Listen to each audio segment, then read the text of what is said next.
शिष्य ने गुरु से पूछा, गुरुजी, दशहरे का अर्थ क्या है? गुरु ने मुस्कुराते हुए कहा, बेटा, दशहरा केवल एक पर्व नहीं है, बल्कि एक आध्यात्मिक अनुभव है। रावण हमारे भीतर की बुराइयों का प्रतीक है, जैसे कि काम, क्रोध, लोभ, मोह और अहंकार। भगवान राम हमारे भीतर की अच्छाई का प्रतीक है, जैसे कि प्रेम, करुणा और विनम्रता। शिष्य ने पूछा, गुरुजी, तो क्या भगवान राम ने वास्तव में रावण का वध किया था?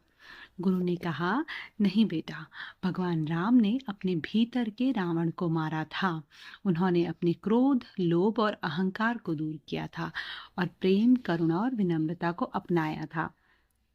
शिष्य ने पूछा, गुरुजी, तो रावण के पुतले को जलाने का अर्थ क्या है?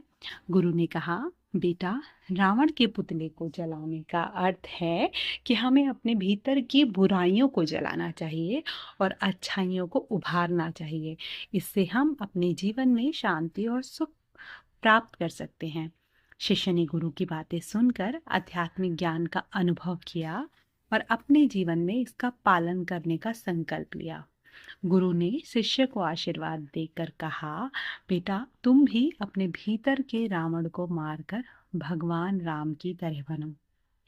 इसीलिए दशहरे के बाद ही दीपावली का पर्व आता है, जिसका अर्थ है कि जब हम अपने भीतर छुपे हुए रावण रूपी बुराइयों पर जीत पा लेते हैं, तो आत्मिक ज्योति जग जाती है और जीवन दिवाली के दियों की तरह जगमगाने लगता है।